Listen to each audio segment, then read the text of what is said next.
Welcome to Lockbox, a podcast providing real estate professionals with action items for success.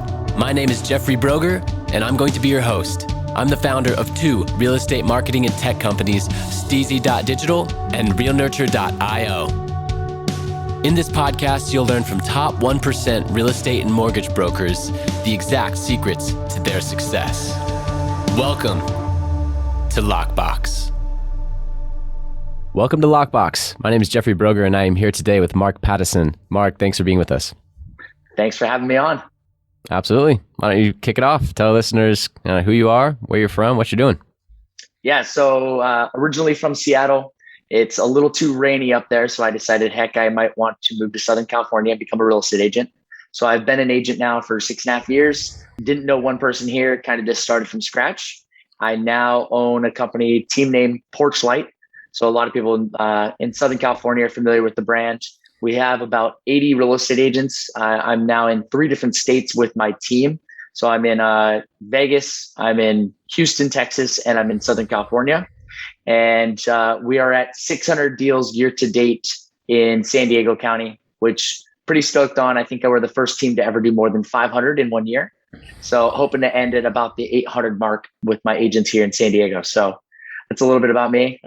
Didn't do real estate before, had zero experience, didn't have a mentor, and just been kind of like figuring it out through helping others and getting help from others. So this is a way I love doing podcasts, giving back, giving ideas. So hopefully you find some inspiration from this. That's awesome. And what got you into real estate? You mentioned you didn't really have a background or a mentor per se. So when you came to Southern California, what was the first exposure? Or maybe it was even before that in Seattle. What was like the first exposure to real estate that really got you into it? So I was actually bartending in Chicago. I went to Seattle. I was sick of Seattle, moved to Chicago. Also, Chicago is really cold. So I said, I'm going to move to Southern California. And it wasn't like I watched a TV show that had it. I didn't have any exposure. I just said, I'm going to become a real estate agent. I'm good with people. I like hard work. I feel like I want to be in a business where you get what you deserve. Your input is exactly equivalent to your output. Unlimited income sources. So that's what I thought of it. And I was like, I don't know anything about it. Moved here. It takes a while in California to get your real estate license. So I did bartending in the interim. And once I got licensed, joined a team. It was a quote unquote team. It wasn't really much.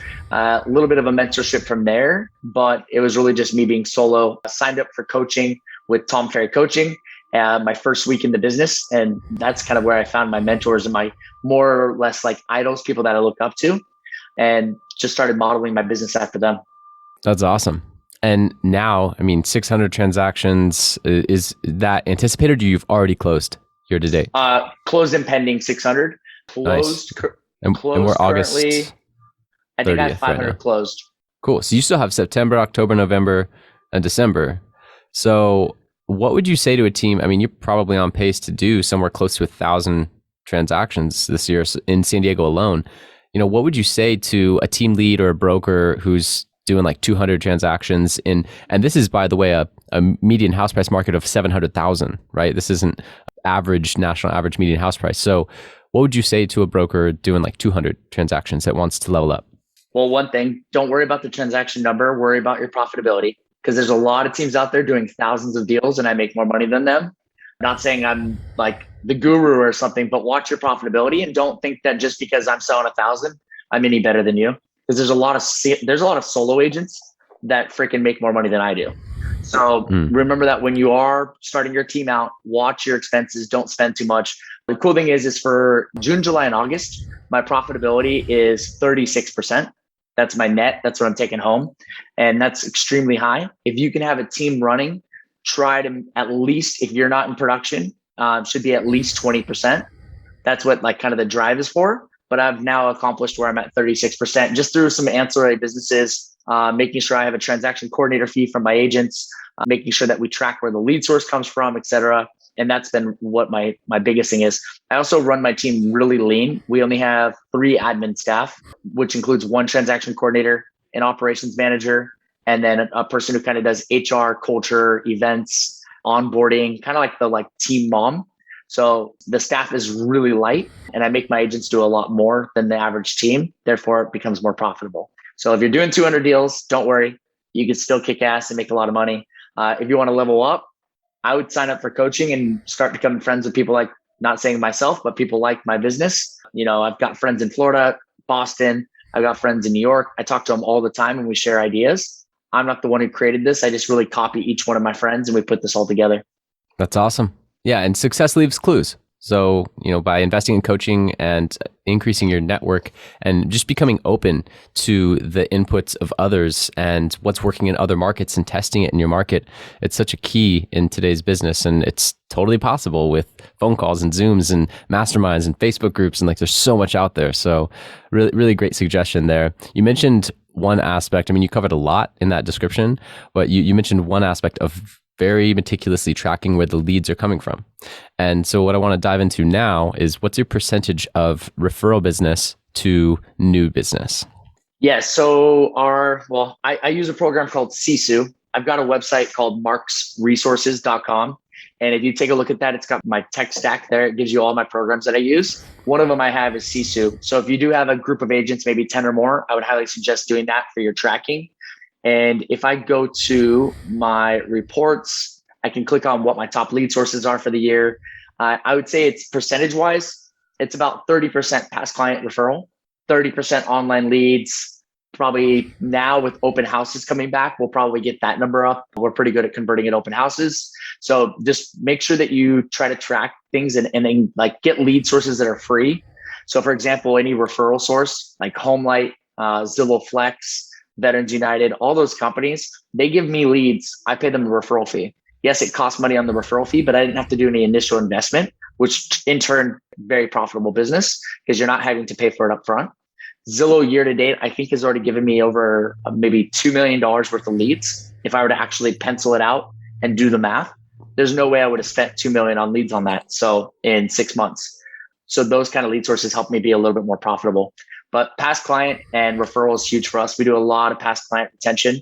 We do a ton of events, and I can talk on that and how we kind of invite people without annoying them and give them market updates without being kind of salesy, letting them know what the value of their house is. We have all of that set in place automatically. Yeah, let's definitely dive into that in just a second here. I want to dive into your systems that increase the amount of referrals that you receive. But you mentioned something that I want to clarify. So you said Zillow has sent you $2 million. Is that in like commissions? Like, is that what you mean by that? No, say you're going to sign up for Zillow, you have to pay them. Yeah. You have to pay them per lead. Right now, a cost for one phone call from Zillow in San Diego County is $1,500 to $2,000. So the amount of phone calls Zillow has given us is $2 million worth of that. So if I were to be on Zillow Premier Agent and just sign up for Zillow, that's what I would have had to have paid in the first 6 months of this year, which I wouldn't have ever done. So Zillow Flex is the new platform that they rolled out for the top teams in the country. They give you leads, you close them, you pay them a referral fee. So it makes it much, much easier to grow faster because you're not having to front the money. Whenever you're fronting money for online leads, you got to remember you're going to front that cash and you're not going to have a return for minimum 3 months. And that's if you're amazing. Because remember, even if you get a brand new client and get them into a sale, you're not going to get paid for 30 days for that sale. Some states, it's even longer. So you got to put that into math of like how much money you're going to invest in the online leads. Make sure it's kind of like farming. If you go out and you farm for a year, you may get something. If you farm for 3 months, you're not going to get anything. So if you're going to be spending the money to do these online leads, make sure you have enough to go 3 months, 6 months without getting any return, and really having the scripts down and the lead routing down so that you're not wasting money. And that's a great piece of advice. One of my top clients says, if you're not going to try something for a year, don't do it. And, that does play into the online lead platform. I mean, myself owning a marketing agency, our benefit and our unique value proposition is that we can install an exclusive lead source within your business, and it'll be a fraction of the cost of the leads coming from Zillow, but it does take time. It's a system that will continuously each day drop in new leads, and a lot of them are top of funnel. And it takes a while to nurture and follow up and actually get those people to move to a buyer broker agreement or a listing agreement. So with that being said, Mark nailed it. And really interesting about what you're doing with Zillow Flex, where they're just taking a referral on the back end. And I did hear a while back that any like venture capitalists looking at prop tech systems or lead gen companies to acquire, they like the ones who are doing referral based rather than like the retainer kind of marketing agency system, just because number one, there's bigger upside, but then number two, it's a more sophisticated model. And I think that, no agent loves making phone calls. Some will say it, but it's like, man, it takes time out of the day. I'd rather go meet with someone in person that's already been vetted and is ready to go, more like the acting as the closer rather than the setter. And so, at any time, if there's a company that can not only generate the lead, but also qualify them and make sure that they are ready to go soon, figure out their timeline, and then hand them off, that is huge value. And then they're saying, hey, don't even pay us till it closes, right? Yeah. Yeah. So that's only available to top teams though, right? Like you have to be invited. Yeah. You have to be invited. You can get an invite through people. So like part of the value add for being part of my group, I can get people these lead sources pretty easily. I just got my buddy on it in Bay Area. He basically just got to skip the line. So it's like a fast pass at Disney. Don't wait in line. Align yourself with the right people. One thing I love, people say, it's like your network is your net worth. Like, you are the salary of your 5 closest friends. That's exactly the same thing. So if you surround yourself with good people, you can get these lead sources. If you just go to the website and sign up, you won't ever get a call. There's such a wait list for these types of lead sources. So you've got to partner with the right people.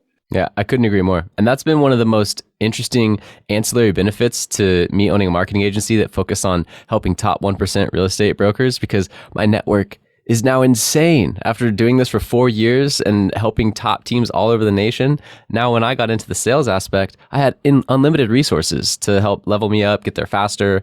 And that's something that I position to my now clients on the multifamily side. I say, hey, I'm new in the commercial real estate sales aspect, but I have a podcast. I've had a marketing agency for 4 years. My network is insane. I have a list of investors that would purchase your property. Like, let's have a conversation about this, right? And so I couldn't agree more. Your network is your net worth. And if you're listening to this podcast, you're interested in upgrading your network, reach out to Mark. He's super friendly and he is helping people all over. I mean, he literally has his tech stack and all his resources online, and I'll link to that below. Huge value, and really appreciate that. What I want to focus on now is those systems that you talked about where you can send out market reports and it doesn't seem spammy, and you can invite people to events and it doesn't seem awkward. Like, let's dive into that. That's huge. Yeah. So we do pre-COVID. We had our last one was planned for March of last year. We had to cancel that. So our next event is September 16th. We're ultimately just throwing a happy hour for our clients. So it's not about the point of them like actually going. It's just the invite, because you want to be able to touch base with your clients. And we do this every quarter. Say, hey, just wanted to shoot you a text or a call, all those past clients, because most agents never follow up with their, the people that bought a house. And we follow up with them so much. We now are getting all the listings 2 years, 3 years, 4 years later, because we talk to them every single quarter. We also send them up on HomeBot. So HomeBot's one of the programs we use. You can put their name and their address, everything in. It sends them a monthly market update, which it's a very high click-through rate. A lot of people love it. Gives them the update, tells them what their value is, how much they owe on it, what the home is worth to them. Tells them if they were to Airbnb it, this is what they would get out of it. So it's a lot of fun. People will get that every single month. So that's their market update. And then you're doing the love letters. So what we do are called Letter of the Heart. We send it out every single month. It's just a little bit about yourself, what happened that month, and you send it to your past clients and your sphere of influence. And from that's where we're getting a ton of people coming back. We do some pop buys. We bought a bunch of Girl Scout cookies. So if you're just in an area, say you're up north and you got a showing up there, plan before and be like, who did I sell a home up north to? Have it on your Google map. We upload all of our sales into a Google map. So each agent has their past sales. So if they're in an area, they can look on there and be like, oh, I've got 5 clients here. I'm going to swing by all 5 and just drop them off something on their front porch. So they have note cards in their trunk and they have the gifts in their trunk. So right now we had Girl Scout cookies. So all the agents handed out, it was something like 5,000 cookies, like packages. And I bought all of them because this girl was told that by her scout leader that she couldn't sell 5,000 Girl Scout cookies. And I said, well, that's bullshit. Don't ever let anyone tell you they can't do something. And I'll buy 5,000 from you. So it was like a $15,000 bill. But now we use that, and we wrote that story on a card, and we did that as pop buys. We said, hey, the reason why we're giving these out is because a girl was told that she couldn't do something. And I don't think any kid should ever be told they can't accomplish something. So enjoy these cookies on us. We miss you. Hope to see you soon. We got so many comments and people messaging us for that. It was a good pop by. Another thing is, like, if you know your client's like favorite food or whatever, just freaking drop them off a Starbucks card or mail out Starbucks cards like, hey, $5 Starbucks on me next round. I appreciate you. That will get you so many referrals and it'll cost you $5. The problem is people just won't do it. They know what to do, but you should be doing this every single month. Man, the systems that you have in place, though, I really want to just unpack this for a second. First of all, the fact that you bought 5,000 boxes of Girl Scout cookies from one Girl Scout, and then you didn't just stop there by making this kid's life, like she'll be telling that story for the rest of her life. But you didn't stop there. You encapsulated the story into a card. And story is so important because this is how people remember. This is what people share virally on social media. I mean, that is such a compelling story to tell. And so then you encapsulate it in the card. It's a reason to stop by, right? And the Google Map list, that is genius. It's so simple. And I've never thought of applying that to real estate. So I apply it when I go travel. Google Maps has superior international maps as opposed to Apple. Apple's great in the US. I have an iPhone, Apple Maps, whatever. But when you're in Bali and you're in some, Apple roads just don't correlate to what's actually there. Google is much more updated. So when I'm traveling, I have folders for each space I've gone to, like Bali, Vietnam, this and that. And then I have, Bali accommodations, Bali food, Bali surf spots, and all these different folders.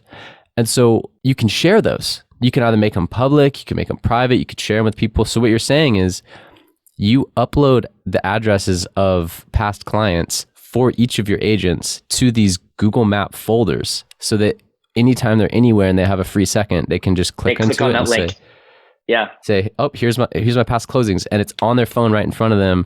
And they can just hit directions and it goes right there. Yep. Simple. So then say you're randomly, people may not all be from San Diego, but say you're in La Jolla and you're like, gosh, who have I sold a house to in La Jolla? You just go to your map and look and you're like, well, I've got 30 minutes. I'm just going to drop by 5 of these things. We don't have them knock on the door, especially with COVID. We were just dropping things off on the front door. Plus you don't really want to spend 30 minutes or an hour at every past client's house. You don't have the time. But if you're in the area, you just drop it by, and then you mark it done. And then we do the mailers for St. Patty's Day, we'll get $1 scratch ticket and be like, I'm lucky to know you, if you win, you better buy another house for me. We do funny things, Yeah, so I like that. Those are mailed. We do the drop bys. It just helps with people when they're in an area. If they've got time to kill, you shouldn't just be sitting there. You should be driving around visiting past clients' houses. No, it's so true. And just to kind of wrap this up, I can really relate to that from my Cutco days.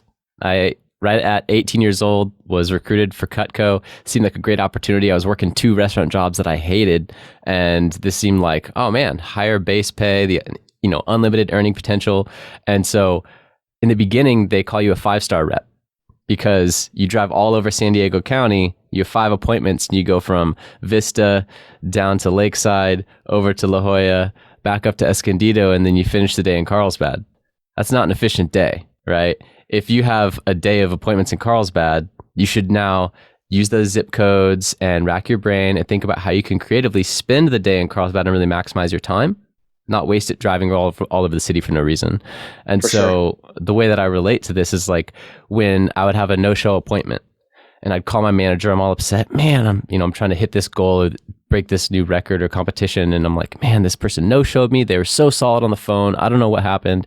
And he's like, well, what are their neighbors doing, right? Do you know anyone else in the area? Can you call and set an instant appointment?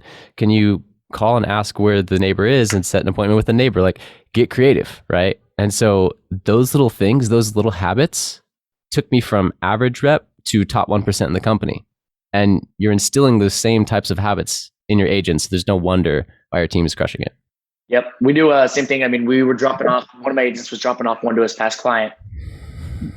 Saw the neighbor next door in their yard, picked up a conversation with them and said, oh yeah, I'm just dropping these off. Do you want some Girl Scout cookies? And they're like, sure. And they're like, hey, there's a little story on there. I actually sold them their house. And the guy's like, actually, we were just thinking about, I was talking to my wife. We were talking about selling our place. What do you think our house is worth?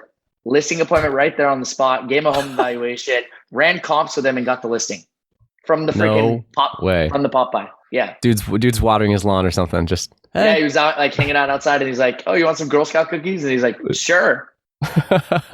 So awesome. Yeah. And then he parlayed it into the story of why we're doing it. And then they were like, oh, that's cool. Yeah. So it won a freaking listing off of random. Yeah, instant rapport, random. And it just goes to show opportunity really is everywhere. And it's a much more classy way to do it, in my opinion, than always having your Century 21 name tag on. Like that was like the classic way to do that, right? You're in the grocery store, like if you have your name tag on, people will know. This is much more authentic way to do it, I think, much classier. You don't have to like have your name tag on all the time. You just, hey, I was visiting your neighbor, you know, I know them, I sold their house to them, whatever. And you just are able to then generate that appointment. You know, one of my top clients talks about how when they go, you know, door knocking, that they create so many appointments from it, from a lot of times the things that they don't think are going to happen. Like they go door knock this area, but then they see someone driving by or someone visiting or whatever, and it creates more opportunity. So curious about your entrepreneurial journey. So what's the single most important action that you take on a daily basis that attributes most to your success? I take action. So that's literally the difference between someone who's successful and someone who is just sitting there like, oh, what do I need to do? A lot of people have analysis paralysis. They won't do something until it's perfect. So nothing I ever do is perfect.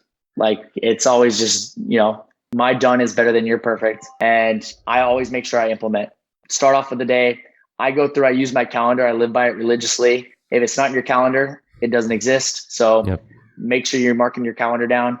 I go through every single day in the morning, look at what I have to do, make sure everything's spaced out right. I also do it at the end of the night and I look to make sure I accomplished everything. And then I look at the next day. So even if it's a calendar item, if it's a place I have to be, for example, the podcast today, it was in my calendar as red, like the color red, because I had to be there at a certain time. I had to be on it. If it's something that makes me money, I put it as green. If it's something I want to accomplish, but I don't have to get done that day, it's blue. So I can move it over. Anything that relates to like bills, like mortgages or any financing stuff, I put it as yellow. And I just live by my calendar. So if it's on there, I try to accomplish 3 things a day. If you do 3 things a day every single day and you know you did your 3, you're never going to feel like you're overwhelmed, because if you're an entrepreneur, there's always more to do. So do those 3 major nuggets a day, get those taken care of, delete them from your calendar. And if you do 3 a day, every single day that you're working, holy crap, you're going to get a lot done. But if you think about all the stuff you have to do, you're going to be overwhelmed and stressed out. I'm honestly rarely stressed out because I just look at it day by day and just see where I want to go. I've got the big picture, the quarter plan, and I've got the year plan, but I really just focus on my day. I love that. Breaking it down into bite-sized chunks. Yeah, 3 for a sure. day. And Love also that. like, don't expect or don't compare yourself to others. There's always going to be someone better than you. I sell 800 houses this year. Oh, that's awesome. Well, there's dudes that sell 5,000 houses. Well, good for them. Their journeys, you know, maybe they're at their year 10 or their year 15. Don't compare your year 1 to my year 6. Don't compare my year 6 to your year 6. Everyone has a different journey. I may not have started right here, and you may have. I may have started here with just other situations, or reverse. You know, I can't go and look at other people and think that, you know, oh, I deserve more, or shit, I'm not doing as well as I should be. Right. No, it makes total sense. And, you know, not being discouraged or comparing is really key in today's world, especially with social media. I mean, this is a whole discussion in and of itself, but, you know, social media can be super toxic, or it can be an incredible income producer, or it can be like super inspiring. I mean, it just, it's so subjective to the way that you look at it and the way that you use it as a tool. But it's super easy to scroll through your feed, follow a couple people that you idolize, and you're like, man, I'm not where I should be. And then you start to compare and you start to get depressed and you start to not take action. Right. But really, this is what it's all about. And this is the entire reason why I structured this podcast in this way. It's because when I was working at Cutco, I understood that consistent actions over a long period of time is what created massive results. And so the whole concept of this podcast is distilling down those action items for success from top real estate professionals, so that you don't have to sit here and compare and kind of live in the dark. You can just be like, okay, Mark focuses on 3 things a day that are most important, and he does this, this, and this. I'm just going to do those actions for 6 months and see what happens, right? Like that's the whole point of this podcast, is just to really make it simple and just list out the things that lead to success in real estate. So appreciate everything so far. And I have a couple more questions for you. So fire off. Where do you think the industry is heading with Tesla reinventing the car buying experience, and, you know, basically just now creating so much valuation in the company. Like everything is now tech first with Zillow, Redfin, Realtor.com, with Amazon partnering with Realogy, and like with so many tech industry leading companies entering the real estate space as either brokerages or, kind of moving towards that space. Where do you think the industry is heading? And then, I mean, you don't have a crystal ball, but now consider like a macroeconomic view of COVID and the stimulus and the moratorium and everything that, soon is ending. What do you think is going to happen in the next 2 to 5 years? Yeah, so I'm not a smart dude. So if anyone thinks they know the answer, you're probably listening to the wrong people. But there's a guy I follow, Steve Harney. He's the Keeping Current Matters. So great website to look at. Follow them on Instagram. You don't have to pay for the site. There is like a paid version. I think it's $30 a month. It's definitely worth it if you're wanting to spend the budget. That's gonna be where you're gonna find a lot of the valuable information. I don't watch the news, so I don't have any of the toxic crap coming into your life. I don't watch TV. I do like maybe one episode of a TV show once a month, but very few. Like I can never finish a series because obviously I don't watch enough TV. So my exposure to it is really, I kind of just stay in my lane. I'm not naive. I'm not going to say I don't like pay attention to what's going to happen. I'm pretty frugal with my money. Like I talked about profitability. So I've got my reserves built up. So if something does shift in the market, I do have time to pivot. So I believe there will be a shift. Do I know when? No. 2015, people were telling me not to buy rental properties because there was going to be a shift in the market. Well, the rental properties that I bought, I put $17,000 down. I bought it for $500,000. It's now worth 1.1. So super glad I didn't listen to them because they for sure thought the market was going to shift then. So really, I don't think anyone necessarily knows. With the rents, like people coming back from COVID and things ending, I think it's going to be fine because we really don't have much inventory. There has been a slowdown in the market, which for me is totally fine. I represent a lot of buyers. I work with a lot of military. Military has their jobs no matter what, unless, something happens. But typically it's a pretty stable industry. So I'm not necessarily scared of what might happen, but I do think we're going to see a shift. It's getting more normalized right now. We went through like about 6 months of craziness. And now, it's feeling more normal. We're not having 40 offers on a place. We're having some listings sit and we're not necessarily getting offers. Most of our places still are moving the first weekend. But I think it's going to get back to where it's going to be a few weeks to sell a house. We're not going to be flying off the shelves, but I don't think we're going to see a crash. The amount of money people have in their houses, there's too much equity. The market would have to tank quite a bit for people to walk away from their homes. There just won't be as many insane gains that we've seen. Yeah. But also my opinion doesn't matter. I don't know if it's right. No, I love everything you said. And you mentioned staying in your lane and, having cash reserves, not being overextended. And someone like you're going to adapt no matter what market. If we do go into a high foreclosure, short sale market, you'll adapt, right? You're someone who, you'll crush it. Well, I just bought I bought a Lamborghini this weekend. So you bought it or you leased it? No, I bought one. I bought a Urus. And the only reason I asked that is because I know there's a lot of tax advantage to leasing. So you just bought it. Yep, 6,000 pound vehicle. So it's the SUV. Yeah. So I know. So there is a tax advantage to that because it's like farm equipment or something, right? Yeah, it's section 179. Commercial vehicle over 6,000 pounds. But talk to your accountants. Yep. Yeah. So when you order one of these things, because there's fucking apparently like a special car. I just want a really badass car. By the way, I moved to San Diego 8 years ago on a moped. So I had a moped and an air mattress. Incredible. So it's really like, I just really want a badass car. I was looking at some really expensive cars and I'm like, you know what? I'm going to go with the Lamborghini, which seems so ridiculous, but we'll see. It takes 8 months to build it. Wow.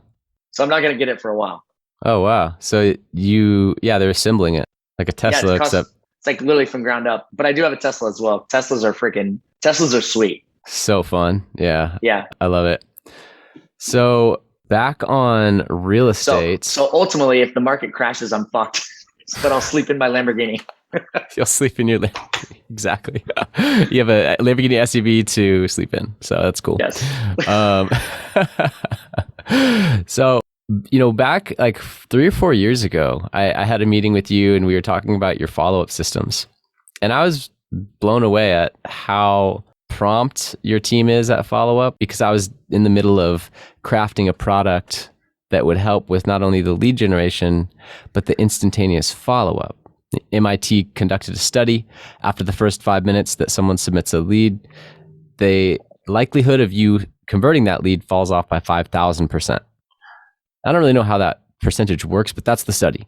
And with that, speed to lead has become this term in real estate where speed to lead is so important. But still to this day, I'll help generate a lead and my AI chat and all these things fire and do its thing. And then I ask the agent, when was your first contact? When did you call them? And they're like, oh yeah, I called them like right away. And I was like, okay, but how many minutes passed from the time that it was integrated with your CRM and you got the alert to when you made that phone call? And they're like, oh, I called them later that day. And I'm like, okay, so how many? And they're like 7 hours later. Oh, okay. Mark's team, and if you're still doing the same things you were doing a couple years ago, this is going to blow away my listeners. How many times in the first 30 seconds are you guys calling? 3 times. That's right. So yeah, we have 3 times in the first 30 seconds of a lead coming in. Obviously, if the person picks up, then we only call them once. But right. If they don't pick up, we hang up, we call them again, we hang up, we call them again. We don't leave a voicemail. It's called war dialing. And if they do answer on the 3rd time, they're like, oh, I'm so sorry. I was trying to leave you a voicemail and it clicked off. But hey, you inquired about that cute little blue house on Main Street. When would you like to see it? That right there, so key, so money. And the fact that you have that excuse ready to go, like, oh, I was going to call this is what I remember most about that time. Oh, hey, I was going to leave a voicemail when I called the 2nd time, but it cut out, and then you just move on. It's like, oh, here's the reason. He's like, yeah, but why you call? Yeah. They're like, oh, actually, okay. Yeah, okay, sounds good. Because it's like, why the heck you calling me this many times in a row? Yeah. So it's a classic call trick, like call twice.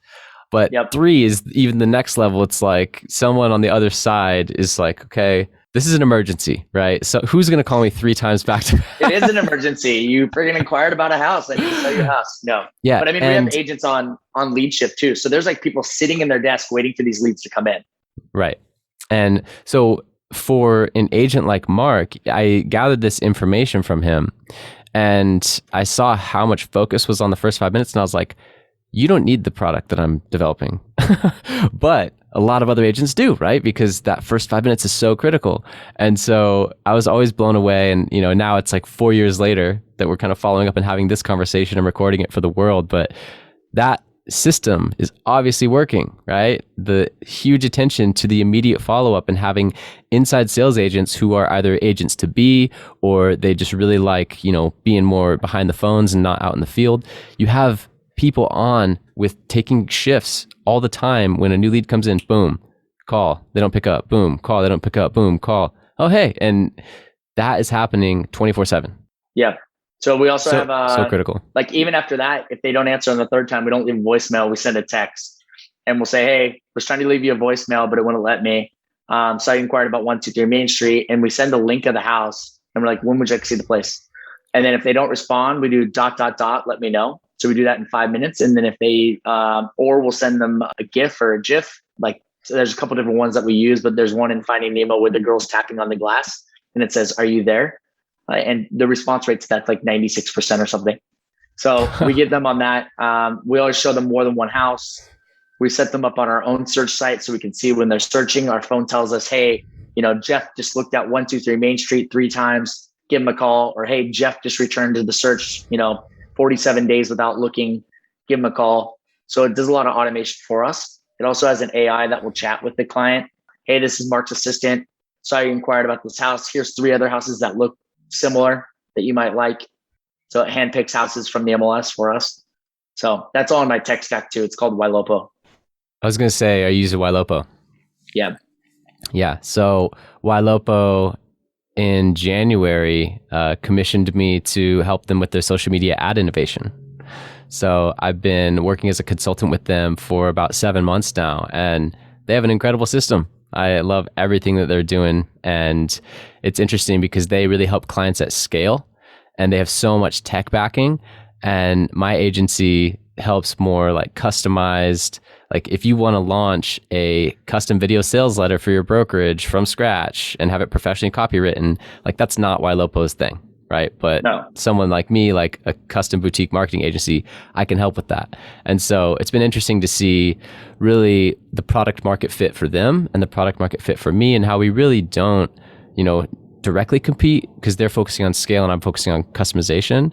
But it's been such an interesting journey to like see what they have on the back end and help them with their social media stuff and compare our AI. And it's been really cool. So that's awesome that you're already using Wylopo, and highly suggest that to any agents out there. They have, tiers all over the place for different pricing and meet you where you are. So with that being said, I want to focus a little bit on the humanization of success, which is failure. Do you have a failure, like a favorite failure of yours that sets you up for later success, and it's a story that you tell? What's weird is I don't really think about the past too much. Okay. So I don't, if I ever have like a mistake, I kind of just write it off and it's gone. I obviously learn from it. So I'm really hard at like recalling a certain scenario. But I tell my agents, one of the sayings that we have on our team is, if you're not fucking up, then you're not trying.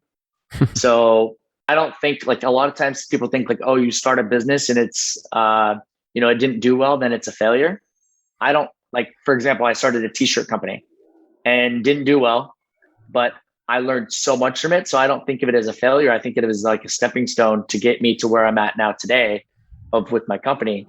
I learned so much when I built that business out that was just an education standpoint, not a failure.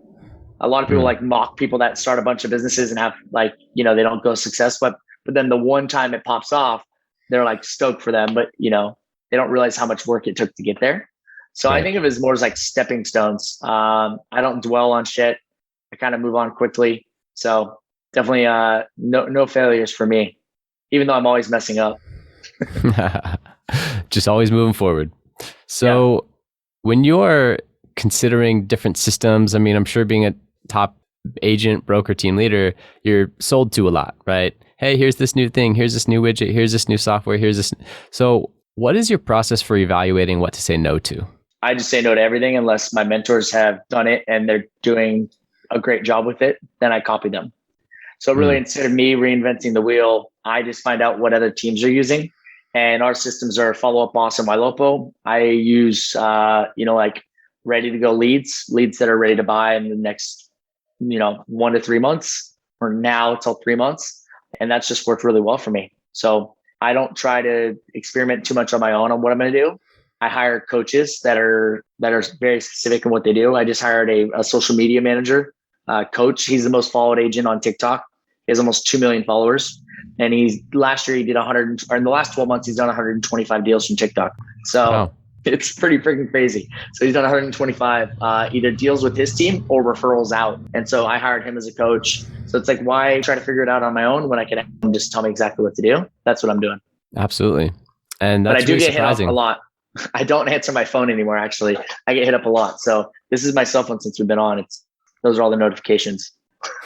There's I've been on for like 30 minutes and I have about 30 something notifications for text or calls. Yeah. So you just don't even look at that anymore. You follow what your mentors have already done and proven. One thing you said, which is fascinating, is that this agent has closed or referred 125 deals from TikTok. About 2 years ago, maybe 3, when TikTok was really starting to take off, I had some people ask me like, hey, social media, is TikTok a viable platform for real estate agents? And I did a quick demographic search and said no, because it was all Gen Z, essentially. I mean, there was such a small amount of their user base. I'm really curious to see their demographics now, because I'm sure it's so many more millennials and even up to, Gen X that have adopted TikTok, 'cause it's such a fun, engaging platform. I'm never on it. And my mom's on it. She doesn't do anything on it. She just uses it to look up stuff. Interesting. Like, so it's not like I have the app and I've been like more and more like I used to do Instagram and Facebook, but I've been more and more trying to open up TikTok. And but like my mom goes on there and looks at it all the time. Everyone's on TikTok now. I feel like it's pretty big, but it would be interesting to see who did the referral to my friend, my coach. Like, was it a kid that told their parents like, hey, there's this real estate agent that's crushing it. You got to look him up. And then they showed their parents their TikTok, and then the parents used him as a real estate agent. Right. That's what I'm curious about, because that was my only explanation of how it might work. I said, well, maybe the kid would tell the parent, but you're not marketing directly to the, it's not like a mailer that the parent's opening, or it's not like a Facebook ad that's going directly to the baby boomer that's watching their grandson and their, their granddaughter's photos. And then boom, they see a Facebook ad. Like, it's probably going to be filtered through the son or daughter or grandson or daughter up to the parental figure, grandparent, through TikTok. That was my assumption, years ago when I looked at the demographics. I said, this platform, not worth it yet. It's got to mature a little more. So I'm really curious to now that you just said that, look at demographics today, because this is data that's 2.5 years old at this point.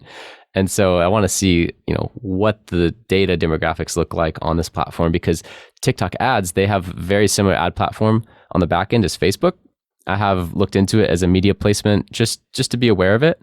And they basically copied the Facebook ad platform. So, if you've had success or heard about the success from Facebook ads in real estate, well, essentially, if they have the eyeballs, TikTok could be just as big from a real estate direct response lead generation standpoint. So super interesting that you just said that. I have some homework to do. Yeah. And then another one is YouTube. People are crushing it on YouTube, and like, just not even like ads, like people like my buddies are getting organic 2,000 views on a video, or I'm sorry, 2,000 subscribers, and they've already made $1 million net off of YouTube this year. And their videos only have like 600 views, but it's still 600 people you expose yourself to, and you only need one person to call you and buy a house. And the people are watching over and over. I mean, they had a Facebook exec buy a $2.5 million home from them. He's like, hey man, and it's literally a layup. It's like, hey man, I'm moving out from San Francisco to Denver. Saw your YouTube videos. I want to buy, a place from you guys. Yeah. They already sold on you because they watched all your videos. So if you want to put into something, I think like TikTok, YouTube, podcasts, getting all of those sources out there and then having it funnel, that's a great lead generation. That's what I'm essentially working on.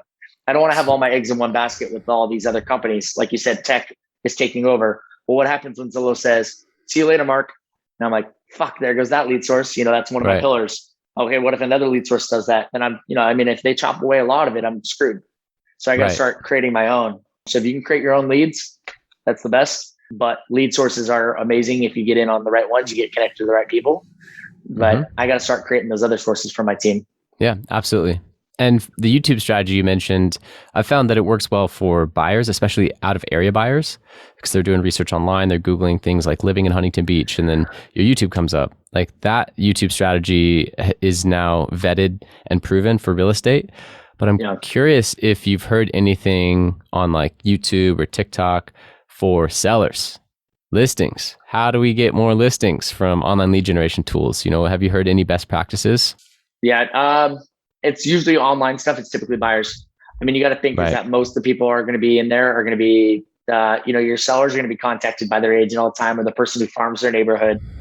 Farming is going to be, honestly, you can do a digital farm. You can do like a geotag and kind of have it like a geo hotspot for anyone that comes in this area is going to see your ads. That's going to be probably your best, but no, it's all mostly geared towards buyers. Yep. And with that being said, I'm working on some really cutting edge stuff with Wylopo for online lead generation for sellers. So to be determined and announced soon, but we've been doing a ton of testing this summer, and we're pretty excited with the product that we're going to bring to market here pretty soon. It's, I think, so streamlined and sophisticated, and I'm excited, but I can't talk about it yet. So we'll have to move on. Hit me up once you find out the details on it, or when you know the release date, so that I can sign up for it. Yeah, I will. I'll put your name in the hat for early, like a Series A tester. Are there any books that have really influenced your real estate career? Like 1 to 3 books? Yeah. So I would say Fanatical Prospecting. It's a great book. Go for No is another one. And then Real Estate Riches. So, and then there's another one by these 2 dudes in Texas, Bradley Pounds and Chris Waters. It's called $1 Million Real Estate Team. So I definitely say read those 4 books. If you want a team, the $1 Million Real Estate Team. Real Estate Riches is a great book for you to understand, but also to give to your clients as a gift. If I ever meet like first-time home buyers, we have a stack of books. When we go on a consult, we'll give them that book and be like, hey, I know you're buying a house for the first time. It's scary. Read this book while you're doing it. It's going to make you believe in real estate and make you understand why it's so impactful for your life. It talks about real estate market versus like a 401k or stocks or anything that's where you have to invest in, how much better real estate is for you over time. So it's a great book. Go for Knows all about prospecting, and Fanatical Prospecting is obviously prospecting. About prospecting. Yeah, 4 great books, and I now have a few more to add to my stack. Yeah. Whenever people give me book recommendations, I'm like, la, la, la, I don't need to hear it because I have too many freaking books that I need to read. I know. I have a stack of unread I'm just working through. I gave myself a list. I gave myself a thing that's like, you can't buy any more books till you read all the ones you have. So I have them all on my dresser at my house. And as I read them, I put them underneath. So until that stack is gone that I see every single day, I can't buy any more books. It's a good rule. There's thousands of books down below that I have read. Well, there's probably 40 books that I have not read that I have on my counter. Right. Man, so much good information out there. So what are some bad recommendations that you hear given to real estate professionals? I'd say that, when you're a brand new agent, join a team. That is a good recommendation. Some people will try to be greedy and think that they can make more money on their own. There's agents on my team that are making over $500,000 take home a year, and they stay on my team because of the systems we have set up. So being on a team is a lot better than what people will say. A lot of naysayers will say, being solo is the better route. People think real estate's easy. Reality TV, I think, can make it look a little easier than what it is. It's not. So if you're getting into real estate, get on a good team, make sure you have a good mentor.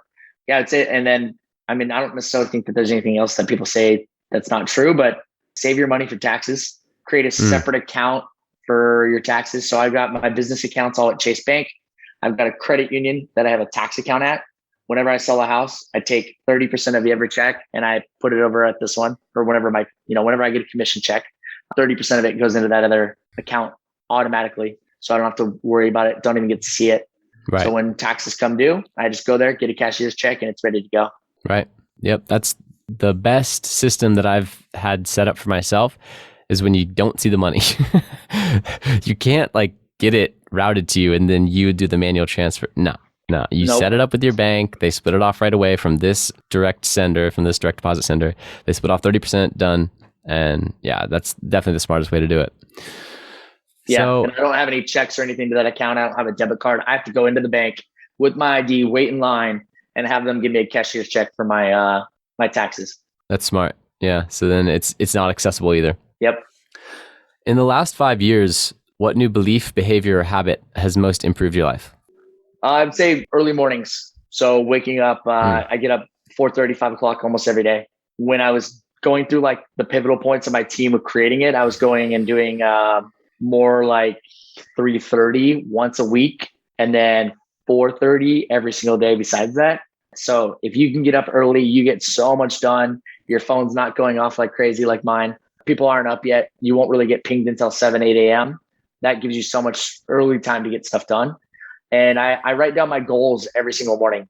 So I write out what I want to achieve, where I'm at. Hey, I want this account to have X amount of dollars in it.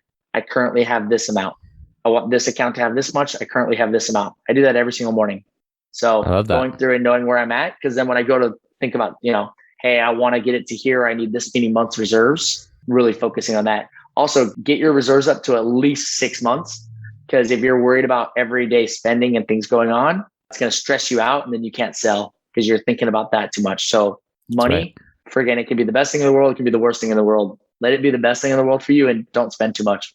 Don't go buy a freaking Lamborghini. Don't be stupid. Yeah, when you pay up front, it takes 8 months to deliver. No, I didn't pay up front. You only have to put $10,000 down. Yeah, no, it's you just want to make sure you have everything set up first. But there's always something you need. You always need, a new lawnmower. You need this. You need that. Really look at it and be like, shit. If you don't have the freaking money, then readjust your lifestyle, because you're going to always be in debt. And once you got that credit card debt going, it's very hard to get out of. Yep, absolutely. Jim Rohn, I've been listening to his Ultimate Jim Rohn Library audiobook that was suggested to me on one of my podcasts a couple weeks ago. It's been awesome. And a simple financial system that he advocates is living on 70%. And with the other 30, you do 10, 10, 10. 10% you tithe or donate to some kind of charity. It's going to make you feel so amazing. And, all the best people do it. And if you start early, it's a lot easier to give $1 of $10 than to give 100,000 of a million, right? So start early. And then he says, use 10% to make moves in the stock market. That's active capital that you're investing yourself. You're, investing in real estate yourself. You have control over that 10% for specifically investment purposes. And the other 10%, passive capital. Lend it out for hard money lending or bonds or something where the money is making you money. And I think that's such a simple way to look at finances. And, then of course you got to siphon off your taxes and everything. So really appreciate that. And I'm curious if there's a question that I should have asked you or anything that you'd like to elaborate on from earlier. I feel like we covered quite a bit. I would say is that, the biggest thing I can just elaborate on is surround yourself with good people that want you to win. If you have any naysayers in your life, even if it's your family, sounds bad, but either talk to them about it and say, hey, this is too toxic to have you saying I can't accomplish this, or you don't think I'm going to make it in real estate, or use that for fuel. My older brother told me I'd never be a real estate agent or be a successful real estate agent. I just paid for his daughter's freshman year of college in cash as a present to her. And I buy her whatever the hell she wants. So use that for fuel because it does for me. I'm like, oh, watch me. Now my brother has spent a few years. He's like, man, I was wrong. So, but if you have anyone that's like negative, toxic relationship kind of stuff, get out of it, get rid of it. Your life will be so much better. When people doubt you, either use it for fuel or just remove them from your life. So that's my advice. If I can freaking do this shit, anyone can. I'm not anything special. Well, certainly appreciate the humility there and, just really implementing success habits from others, right? I mean, the whole thing is you didn't go reinvent the wheel and become a success. You waited for something to be vetted and proven, and then you just implemented, a wicked focus on like, okay, I'm going to now do this thing right now and test it and really give it my all. And one system at a time now, 6 years later, here you are. So really appreciate your story. And I'm curious how listeners can contact you if they're interested. Yeah. So best place, you can go to marksresources.com or go on Instagram. It's called Mark Pattison Show. That's my handle. So it's Pattison, Mark Pattison Show on Instagram. DM me if you have any questions at all. I can send you links to anything that you need help with. But surrounding yourself with good people, getting connected on that level, trust me, that's where you're going to learn the most. That's where you're going to find the most success. Awesome. Mark Pattison, everyone. Real estate teams all over, but primarily in San Diego, killing it. And definitely check out his resources. I was on his resources site prior to this. It has some amazing things there. So I'll link to that below. And really appreciate having you on, Mark. Thank you for everything that you shared today. For sure, man. Thanks for having me. Thank you for listening. If you want to accomplish your real estate goals, then I highly suggest downloading my free Ultimate Real Estate Goal Setting Framework. The link is in the description of the show, and it will help you break down your annual income goal into the amount of phone calls, appointments, or open houses you need in order to achieve that goal. Thank you so much, and we'll see you next time.